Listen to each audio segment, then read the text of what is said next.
యాక్చువల్గా మీ ఇంటర్వ్యూ చూసే నేను ఇక్కడ వి సోర్స్ కన్సల్టెన్సీకి అప్రోచ్ అయ్యాను. నిజం చెప్పండి, నన్ను చూసి అంటున్నారా మాట? నిజంగా నిజంగా చెప్తాను. After searching so many consultancies చాలా మందిని అప్రోచ్ అయిన తర్వాత కూడా ఇక్కడ ఏంటి అడ్వాంటేజెస్ రీసోర్స్కి రావడం? స్పెషల్లీ ఏంటంటే పీపుల్ ఆర్ వెరీ ఫ్రెండ్లీ. రాగానే the whatever they approaches is very important. పేరెంట్స్గా మేము చూసేది ఫస్ట్ అదే. అంటే ఫస్ట్ యూనివర్సిటీ ఏదేది మన ప్రాపర్గా చూస్ చేసుకోవడానికి వీళ్ళు గైడెన్స్ కానీ లోన్ ప్రాసెసింగ్ కానీ అన్ని కన్వీనియంట్గా ఉండే స్టార్టెడ్ అప్రోచింగ్. అంటే వీఆర్ ఇన్ ఫైనల్ స్టేజ్లో ఉన్నారు. అంటే వీసాకి వెళ్ళడానికి రెడీగా ఉన్నారు. రైట్. ఎక్కడ ఉంటారు సార్ మీరు? BHEL. Okay.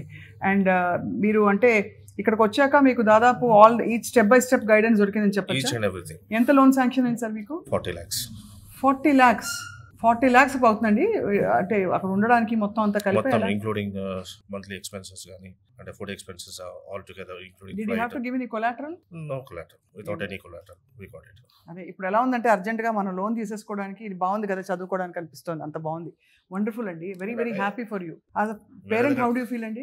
I feel very proud of her. అంటే చాలా మంచి సపోర్ట్ దొరికింది వీళ్ళ దగ్గర నుంచి.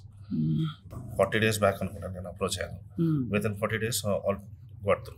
కానీ ఇప్పుడు స్కై ఇస్ ద లిమిట్ అండి. మీరు చదువుకోవాలన్నా కూడా మంచిగా నేను వెళ్ళొచ్చాను కాబట్టి నేను ఆల్రెడీ అక్కడ ఉండొచ్చాను. ఓకే. 5 years మాస్టర్స్ చేసుకొని అక్కడ జాబ్ చేసుకొని వచ్చాను.